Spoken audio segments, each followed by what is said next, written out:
I came home and found a dead body on my kitchen floor. The worst part? The police say I killed him, but I don't remember doing it. I didn't scream when I saw his body. I didn't run either.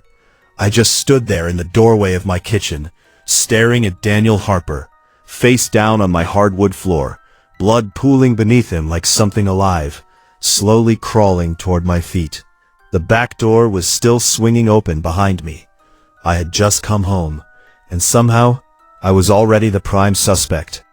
I live in Ashwood, a small town where nothing ever happens, which is exactly why everything does. People here don't just know your name, they know your secrets, or at least they think they do. Daniel Harper, he was the golden boy, high school football coach, church volunteer, the kind of man mothers trusted and husbands envied. And me, I was the girl who came back. 3 years ago I left Ashwood in the middle of the night, after my younger sister Emily died under mysterious circumstances.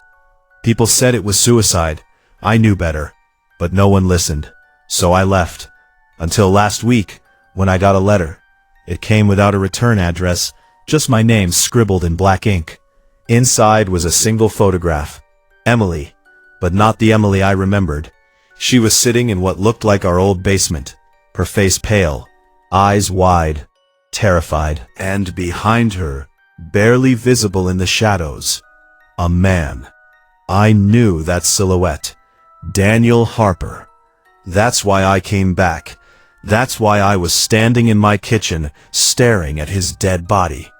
"Ma'am, I need you to step away from the body." The voice snapped me back.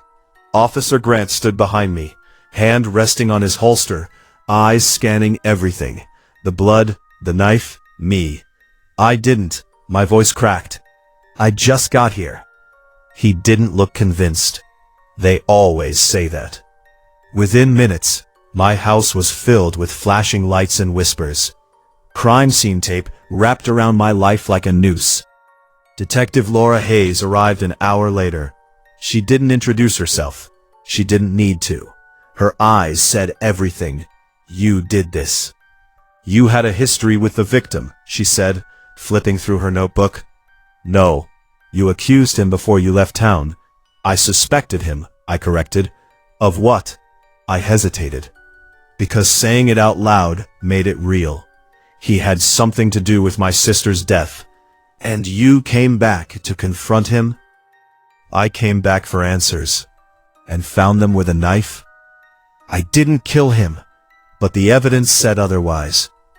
My fingerprints were on the knife. My neighbors saw Daniel enter my house earlier that evening. And worst of all, there was security footage. Ashwood doesn't have many cameras, but the gas station down the street does, and according to that footage, Daniel and I had an argument outside my house, a heated one. I watched the clip in the interrogation room, my hands trembling. I leaned closer. "That's not what happened." Detective Hayes crossed her arms. "Looks pretty clear to me." In the video, I shoved Daniel. He stumbled. Then I dragged him inside. "That's not how it happened," I whispered. "Then tell me how it did," but I couldn't, because I didn't remember. That night I was released, temporarily. Not because they believed me, but because they didn't have enough, yet. I knew they would, unless I found the truth first. I started with Emily. Our old house had been abandoned since our parents died. No one wanted it, not after what happened. The basement door creaked open like it remembered me. Heavy. Wrong. I turned on my flashlight and stepped down. And there it was. The chair from the photograph. Still there. Still facing the wall. My heart pounded as I moved closer. There were scratches on the concrete floor.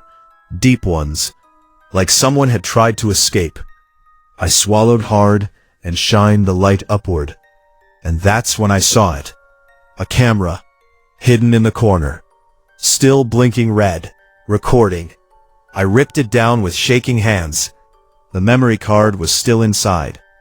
Back in my car, I shoved the card into my laptop. The files loaded slowly. each second stretching like a lifetime. Then, video. Emily, alive, crying. Please, I didn't tell anyone. A voice answered from behind the camera. You don't have to. Daniel. Clear as day. My stomach twisted. Why are you doing this? Emily sobbed.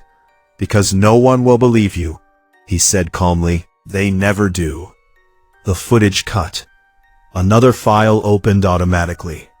This one was recent. My breath caught in my throat.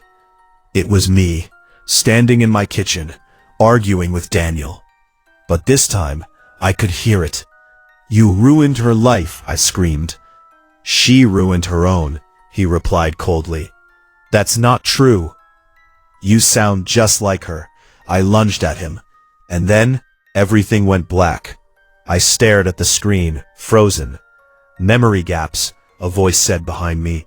I spun around. Detective Hayes stood there, gun drawn. How did you find me? I asked. You're not as careful as you think. She stepped closer. Dissociation under stress. Not uncommon, she continued. Especially in trauma victims. I didn't kill him, I said. Maybe not consciously. She nodded toward my laptop. You saw what he did to your sister. He tortured her, I whispered. He manipulated her, filmed her, broke her down until she couldn't take it anymore. My hands clenched. And when you came back, he pushed you too. I don't remember. You don't want to remember. Silence filled the car, suffocating. Where's the rest of the footage? She asked. What? There's always more.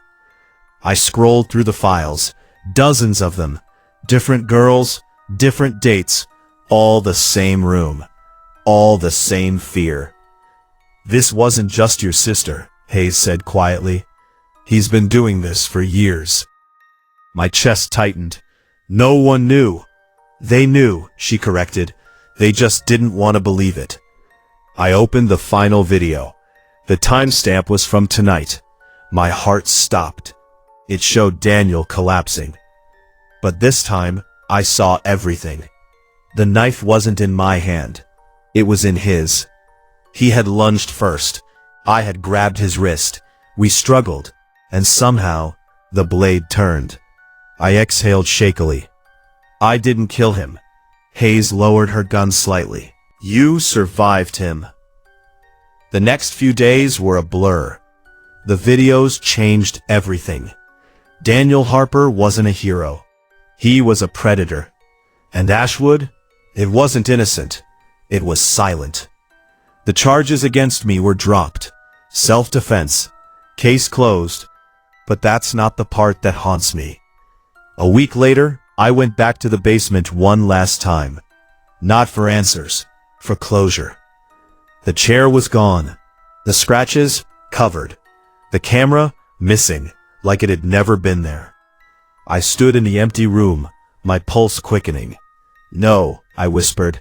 That's not possible. Then I heard it. A click, behind me. I turned slowly, and there in the doorway, someone stood in the shadows, watching. You shouldn't have come back, a familiar voice said. Not Daniel. Someone else. And suddenly, I realized something far worse than being accused of murder. Daniel Harper wasn't working alone.